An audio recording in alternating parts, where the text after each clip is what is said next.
नमस्कार, मी भावना दिलीप चंदवानी. हितगुज या आमच्या खास कार्यक्रमात आपलं सर्वांचं स्वागत. या कार्यक्रमात आपण आरोग्याशी संबंधित विविध विषयांवर चर्चा करत असतो. आज देखील अशाच एका विषयावर आज आपण बोलणार आहोत. विषयाचं नाव आहे किडनी स्टोन आणि त्यावरील आयुर्वेदिक उपचार. आणि याविषयी आपल्याला माहिती देतील डॉक्टर दीपक पासपोर सर. सुरुवातीला आपण त्यांचं स्वागत करूया. नमस्कार डॉक्टर. नमस्कार. नमस्कार.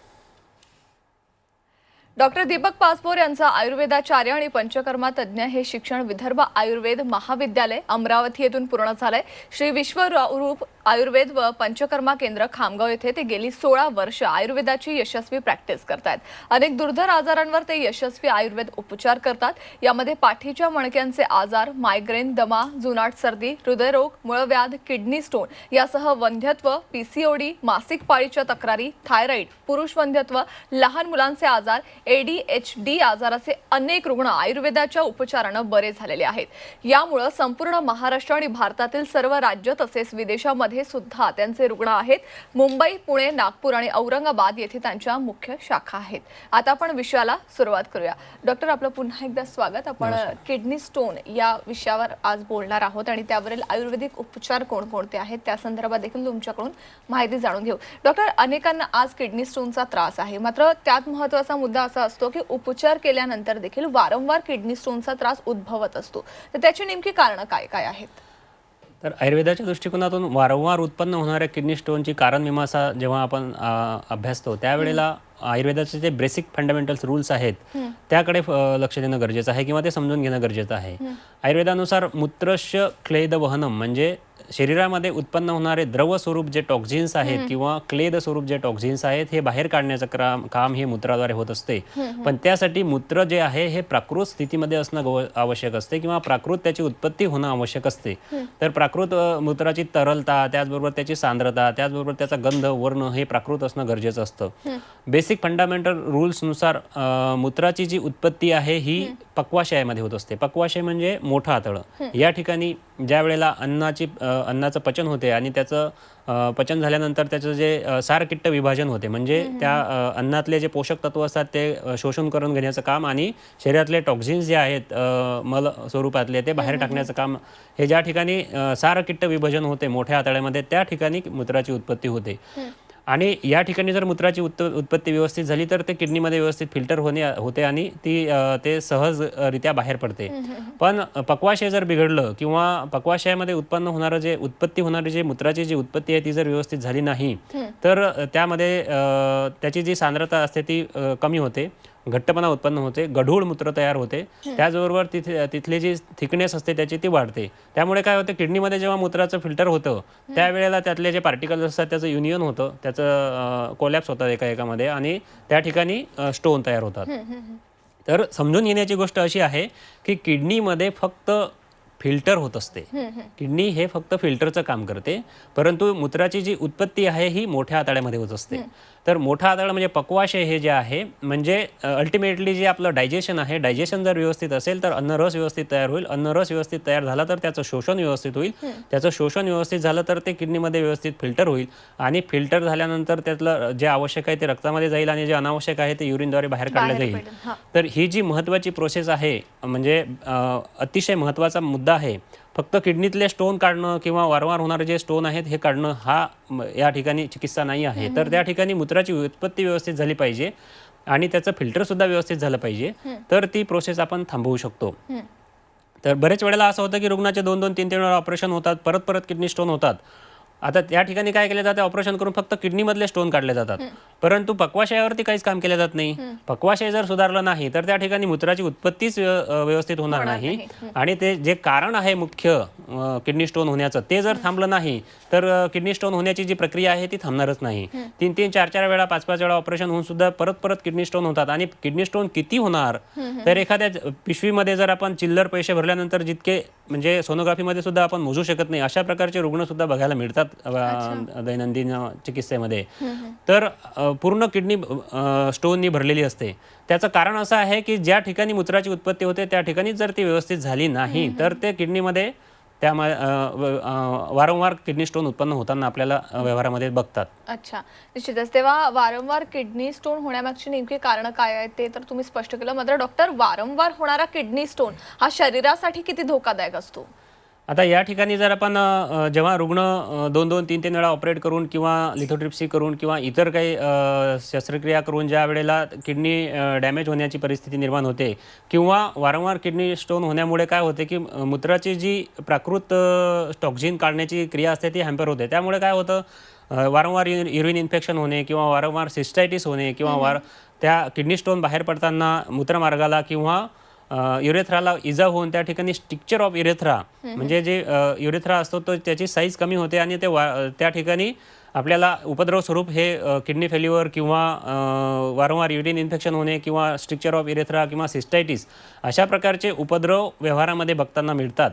परंतु जर आपण आयुर्वेदाच्या पद्धतीनं या ठिकाणी चिकित्सा केली किडनी स्टोनची तर पक्वाशयामध्ये मूत्राची उत्पत्ती व्यवस्थित होईल. मूत्राची उत्पत्ती व्यवस्थित झाली तर फिल्टर व्यवस्थित होईल आणि जर समजा मूत्रच व्यवस्थित तयार झालं तर त्या ठिकाणी जे पार्टिकल असतात जे युनियन होऊन त्या ठिकाणी किडनी स्टोन तयार होतात ते ही प्रक्रिया होणारच नाही.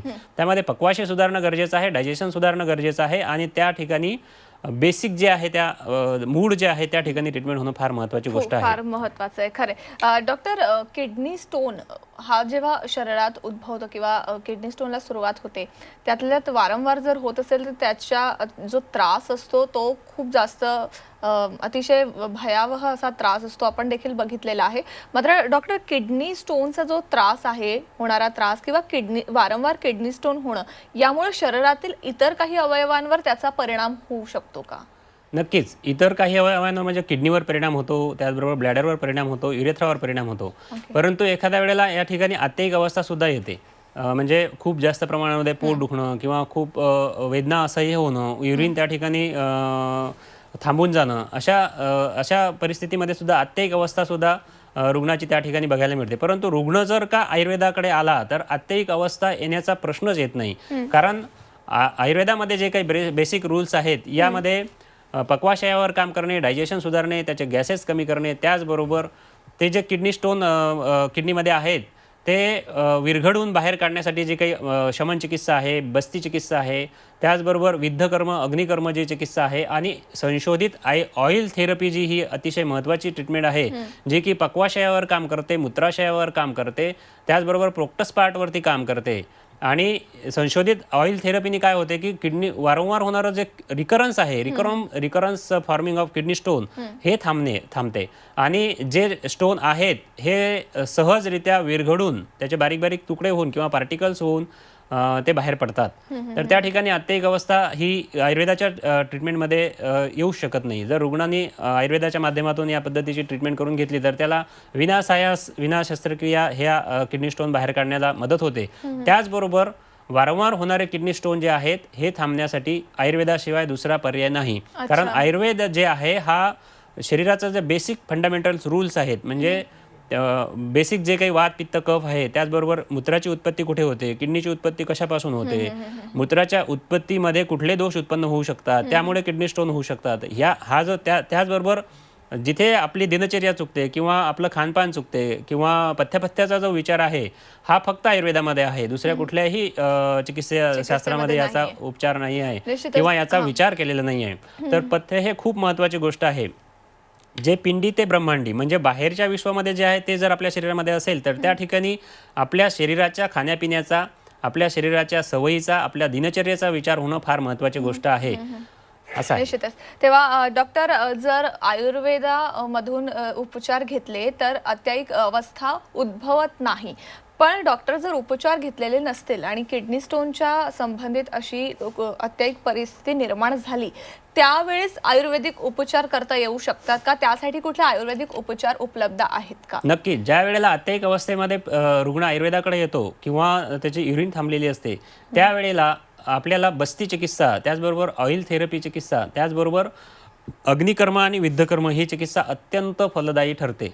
जर त्याची लघवी थांबलेली असेल आणि त्याला असह्य वेदना होत असतील तर त्या ठिकाणी आम्ही लीच थेरपी सुद्धा खूप चांगल्या पद्धतीचं काम करते, जळू लावणे. तर आणि बस्ती ही जी आहे oil therapy he within 10 to 15 मिनिटामध्ये त्या ज्या वेदना असतात त्या कमी करून टाकते. पक्वाशयावरती जे गॅसेस उत्पन्न होत असतात पक्वाशयामध्ये ते गॅसेस रिलीज होतात. त्याचबरोबर प्रोक्टस पार्ट आहे त्या ठिकाणी स्निग्धता उत्पन्न होते. मूत्रामध्ये स्निग्धता उत्पन्न होते ऑइल थेरपीमुळे आणि अडकलेला जो स्टोन आहे हा स्निग्धतेमुळे बाहेर काढून टाकण्याला मदत होते. म्हणजे अँटीस्पाझमोटिक सुद्धा ॲक्शन त्या ठिकाणी होते आणि पुरस्सरण जी आहे ती ऑइल थेरपीमुळे त्या ठिकाणी स्निग्धता निर्माण झाल्यामुळे सहज तो जो स्टोन अडकलेला आहे तो बाहेर युरेटरमधला स्टोन आहे तो बाहेर काढण्यासाठी मदत होते. आणि किडनीमध्ये जे काही स्टोन आहे त्यामध्ये आत्तेक अवस्था येण्याचा काय प्रश्न येत नाही, कारण ते किडनीमधले जे स्टोन आहे हे आयुर्वेदिक औषधं आणि ऑइल थेरपी अग्निकर्म विद्धकर्म यांनी किडनीमध्येच ते स्टोन क्रश होतात. ज्या पद्धतीनं ते फॉर्मेशन होते त्याच पद्धतीनं जर मूत्रामधली जी सांद्रता आहे, त्याची जी घनता आहे, त्याचा जे गंध आहे, त्याचा जो वर्ण आहे, हा जर प्राकृतरित्या त्या ठिकाणी तयार झाला आणि आपली जी क्षार चिकित्सा आहे, बस्ती चिकित्सा आहे, ही मूत्रामार्गे जाऊन त्या ठिकाणी किडनीमधले जे काही स्टोन आहेत त्या स्टोनमधले जे पार्टिकल्स आहेत हे वेगवेगळे होतात आणि ते सहज वाळूच्या स्वरूपामध्ये किंवा पार्टिकलच्या स्वरूपामध्ये बाहेर निघून जातात. त्यामुळे आयुर्वेदाकडे आल्यानंतर रुग्णाला आत्तेक अवस्था येण्याचा प्रश्न उद्भवत नाही. परंतु एखादा रुग्ण जर समजा आत्तेक अवस्थेमध्ये आयुर्वेदाकडे आला तर त्या ठिकाणी आपल्याला आत्तेक अवस्थेमध्ये जे अग्निकर्म विद्धकर्म ऑइल थेरपी त्याचबरोबर लीच थेरपी ही अतिशय चांगल्या पद्धतीचं काम करते. आणि 10 ते 15 मिनिटांमध्ये बस्ती दिल्यानंतर 10 ते 15 मिनिटात जे कोलिक पेन असते पेशंटचं किंवा अतिशय वेदना असतात किंवा मूत्र जे थांबलेलं असते त्याची मूत्रसंग झालेला असतो ते लगेच साफ होते. त्याचबरोबर त्याच्या ज्या वेदना आहेत ह्या वेदनांचं शमन होते आणि रुग्णाची आत्तेक अवस्थेतून आपण व्यवस्थितरित्या त्या ठिकाणी चिकित्सा करू शकतो. डॉक्टर, जसं मगाशी तुम्ही सांगितलं की वारंवार किडनी स्टोन होऊ नये यासाठी आयुर्वेदामध्ये उपचार उपलब्ध आहे आणि आयुर्वेदास त्याला नष्ट करू शकतो. यासोबतच तुम्ही ऑइल थेरपी आणि विविध ऑइल संदर्भात आणि विविध थेरपी संदर्भात देखील बोलत होता. तर मला जाणून घ्यायचे की ऑइल आणि ह्या ज्या विविध थेरपी आहेत त्या कशा प्रकारे यशस्वीरित्या उपचार करतात आणि दुसरा मुद्दा म्हणजे वारंवार किडनी स्टोन होऊ नये यासाठी आयुर्वेदामध्ये कुठले उपचार उपलब्ध आहेत? अतिशय महत्त्वाचा प्रश्न तुम्ही विचारलेला आहे की ऑइल थेरपी ही किडनी स्टोनच्या रिकरन्समध्ये कशा पद्धतीचं काम करते. तर आता आपण मगाशी बोलल्यानुसार पक्वाशय हे वाताचं स्थान आहे आणि त्या ठिकाणी जर वात वाढला तर वातच किडनी स्टोन उत्पन्न होतो, पित्त वाढलं तर पित्तच किडनी स्टोन उत्पन्न होतात, कफ वाढला तर कफच किडनी स्टोन उत्पन्न होतात. आणि हे तिन्ही दोष जर त्या ठिकाणी याचा बॅलन्स बिघडलं तर त्रिदोषज किंवा सान्निपातिक त्या ठिकाणी मुतखडा उत्पन्न होतो. परंतु पक्वाशयावर किंवा वातावर काम करणारी जी चिकित्सा आहे ही बस्ती चिकित्सा आहे आणि त्या पक्वाशयाचा विचार करून पक्वाशयावर कार्य करणारी जी औषध आहेत त्या औषधांवरती संशोधन करून आपण आयुर्वेदिक विशेष संशोधित ऑइल थेरपी ही डेव्हलप केलेली आहे. आणि यामध्ये ऑइल थेरपी काय काम करते तर प्रोक्टस पार्ट जो आहे आपला त्याच्यावर त्याला ऑइलिंगचं काम करते, तिथला वात कमी करते, वाताचं अनुलोमन होते, पक्वाशयामधला वात कमी होतो. पक्वाशयामध्ये मूत्राची जी उत्पत्ती आहे ती मूत्राची उत्पत्ती प्राकृत होते. मूत्राची उत्पत्ती जर प्राकृत झाली तर किडनीवरचा जो फिल्टरमध्ये जे काही त्याला जास्त काम करावं लागतं किंवा ताण येतो तो ताण कमी होतो. पर्यायाने किडनीचं बल वाढते, म्हणजे किडनीला ते ताकद देण्याचं काम करते. आणि या सगळ्या गोष्टीतून असं एक लक्षात येतं की वारंवार होणारे जे किडनी स्टोन आहेत हे होण्याचं सुद्धा थांबते, असलेले किडनी स्टोन बाहेर काढून टाकण्यासाठी मदत करते. आणि जे उपद्रव स्वरूप जे आजार उत्पन्न होतात ज्यामध्ये वारंवार होणारं युरिन इन्फेक्शन असेल, सिस्टायटिस असेल, त्याचबरोबर स्ट्रिक्चर ऑफ युरेथ्रा असेल, या व्याधींमध्ये सुद्धा किंवा या उपद्रव स्वरूप होणाऱ्या व्याधींमध्ये सुद्धा ऑइल थेरपी ही अतिशय महत्त्वाची चिकित्सा या ठिकाणी सांगावीशी वाटते आणि खूप चांगल्या पद्धतीचे या रिकरन्स युरिन स्टोनमध्ये याचं काम दिसून येते. अच्छा. आणि डॉक्टर, जसं तुम्ही मगाशी सांगितलं की वारंवार जर किडनी स्टोन होत असेल तर त्यामध्ये कुठल्या उपचार पद्धती उपलब्ध आहेत आयुर्वेदामध्ये? या ठिकाणी वारंवार किडनी स्टोन होऊ नये हा जे हे आहे तर एखाद्या व्यक्तीला जर समजा किडनी स्टोन आहेत आणि त्याला वारंवार होत आहे तर त्या ठिकाणी त्या व्यक्तीला आणखी त्या स्वरूपात कुठले आजार आहेत का किंवा इतर आजारांचा किडनी स्टोनशी काही संबंध आहे का, हा महत्त्वाचा प्रश्न या ठिकाणी मला डिस्कस करावासा वाटतो. समजा एखाद्या व्यक्तीला जर वारंवार किडनी स्टोन होत असतील तर त्याचा पक्वाशय बिघडलेला आहे का, त्याला अर्श आणि मुतखडा आहे का, त्याचं पचन बिघडून मुतखडा झालेला आहे का, किंवा त्याला आम्लपित्त होऊन मुतखडा झालेला आहे का, किंवा तो स्थूल आहे म्हणून त्याला मुतखडा झालेला आहे. तर या पद्धतीची त्याची जी जोडघोडी आहे आजारांची, ही जोडघोडी सुद्धा लक्षात घेणं फार महत्त्वाची गोष्ट आहे. तर त्या वारंवार होणाऱ्या मुतखड्याची चिकित्सा करत असताना अर्श आणि मुतखडा, आम्लपित्त आणि मुतखडा, अपचन आणि मूतखडा, स्थौल्य आणि मूतखडा किंवा पांडू मृदभक्षणजन्य पांडू आणि मूतखडा यापैकी कुठल्या आजारामुळे त्याला वारंवार मूतखडे होतात किंवा किडनी स्टोन होतात किंवा कुठल्या आजाराने त्याचं पक्वाशय बिघडून वारंवार मूत्रप्रवृत्ती जी आहे ती व्यवस्थित त्याची उत्पत्तीच होत नाही आणि त्यानंतर किडनी स्टोन उत्पन्न होतात. तर या ठिकाणी जे आहे हे आयुर्वेदानुसार देश, काल, वय आणि प्रकृती यानुसार डॉक्टर एकूणच त्याला किडनी स्टोन कुठल्या कारणाने वारंवार होत आहेत याचं निदान तुम्ही करत असतात आणि पुढे उपचार काय केले जातात हे देखील आम्ही तुमच्याकडून जाणून घेणार आहोत. मात्र एका छोट्याशा ब्रेकसाठी इथे थांबतोय, तेव्हा तुम्ही कुठेही जाऊ नका, पाहत राहा आमचा खास कार्यक्रम हितगुज. ब्रेकनंतर आपलं पुन्हा एकदा स्वागत. आपण पुन्हा एकदा चर्चेला सुरुवात करूया. डॉक्टर, ब्रेकवर जाण्यापूर्वी किडनी स्टोन जो वारंवार होतो त्यावरील उपचार आणि कारण आपण जाणून घेत होतो. का हा किडनी स्टोन वारंवार होतोय ते तुम्ही आधी निदान करत असतात आणि त्यावर उपचार करत असतात. तर ते उपचार कोणते त्या संदर्भात आता मला जाणून घ्यायचं. बरोबर आहे. तर किडनी स्टोनची जी वारंवार किडनी स्टोन होण्याची जी कारणं आहेत ती कारणं आपण डिस्कस केलेली आहेत, परंतु त्या कारणांबरोबर आपण त्या आयुर्वेदाचं जे बेसिक प्रिन्सिपल्स आहे की अन्नाचं पचन व्यवस्थित होणं, त्यासाठी आहार विहार व्यवस्थित असला पाहिजे. रुग्ण ज्या देशामध्ये राहतो, देश, काल, वय आणि प्रकृती यानुसार रुग्णाचा आहार विहार असला पाहिजे. त्यासाठी जवळच्या वैद्याचा सल्ला घेणं गरजेचं आहे. त्याचबरोबर परत परत किडनी स्टोन होऊ नये त्यासाठी जे आपण सांगितलेलं आहे की ज्या ठिकाणी जरूरत असेल त्या ठिकाणी पंचकर्म करणं गरजेचं आहे. त्यामध्ये विरेचन असेल, बस्ती असेल, त्याचबरोबर ऑइल थेरपी असेल, याचा उपयोग करून आपण किडनी स्टोन होऊ नये त्यासाठी सुद्धा हे चांगल्या पद्धतीचं काम करते. त्याचबरोबर ज्या व्यक्तीला समजा एखाद्या व्यक्तीला अर्श असेल आणि वारंवार गॅसेस होत असतील किंवा पोटामध्ये सतत आदमान झाल्यासारखं किंवा भरल्यासारखं वाटत असेल, वजन अवास्तव वाढत असेल, अम्लपित्त वारंवार होत असेल, तर त्यांनी समजून चालावयाचं की आपल्याला भविष्यामध्ये किडनी स्टोन होणार, कारण आपलं डायजेशन बिघडलेलं आहे. डायजेशन बिघडलं तर मूत्राची उत्पत्ती बिघडते, मूत्राची उत्पत्ती बिघडली तर त्या ठिकाणी किडनीमध्ये किडनी स्टोन उत्पन्न होतात. तर ही कंडिशन ओळखून जर आपण जवळच्या वैद्याकडे जाऊन आयुर्वेदाच्या पद्धतीनं शरीर शोधन करून घेतलं, म्हणजे पंचकर्म करून घेतलं, बस्ती करून घेतलं, ऑइल थेरपी करून घेतली, तर किडनीचे भविष्यात होणारे किडनी स्टोन सुद्धा आपण थांबवू शकतो आणि वारंवार होणारे किडनी स्टोन सुद्धा आपण थांबवू शकतो. आणि त्याचबरोबर वारंवार होणाऱ्या किडनी स्टोनमुळे जी आपल्याला पुन्हा पुन्हा शस्त्रक्रिया करावी लागते किंवा पुन्हा पुन्हा शस्त्रक्रिया करून जे आपल्याला उपद्रव स्वरूप जे काही आजार मिळतात, जसे की किडनी निकामी होणे, किडनी फेल्युअर होणे, त्याचबरोबर सिस्टायटिस होणे, त्याचबरोबर मूत्राशयाला इजा होऊन त्या ठिकाणी रप्चर होणे किंवा युरेथ्राला इजा होऊन त्या ठिकाणी स्ट्रिक्चर ऑफ युरेथ्रा होणे वारंवार युरिन इन्फेक्शन झाल्यामुळे. तर हे जे कॉम्प्लिकेशन आहेत हे सुद्धा आपण आयुर्वेदाच्या माध्यमातून खूप चांगल्या पद्धतीनं त्याला टाळू शकतो. आयुर्वेदाच्या माध्यमातून किडनी स्टोन हा पूर्णतः बरा करता येऊ शकतो. डॉक्टर, किडनी स्टोन पाठोपाठ अनेकांना युरिन इन्फेक्शन देखील होतं आणि ते वारंवार होतं, तर यावर आयुर्वेदामध्ये कुठले उपचार उपलब्ध आहेत? अतिशय चांगला प्रश्न तुम्ही विचारलेला आहे.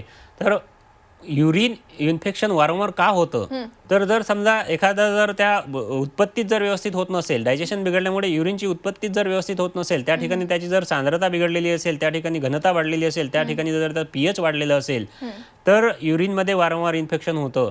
आणि जर डायजेशन आपण व्यवस्थित न करता फक्त हेवी अँटीबायोटिक किंवा इतर उपचार पद्धतीच्या मागे लागून त्याची ट्रीटमेंट करत बसलो तर युरिन इन्फेक्शन तर ते बरं होतच नाही, ते रिकरन्स होत राहतं आणि फलस्वरूप आपल्याला इतर उपद्रव सुद्धा बघायला मिळतात.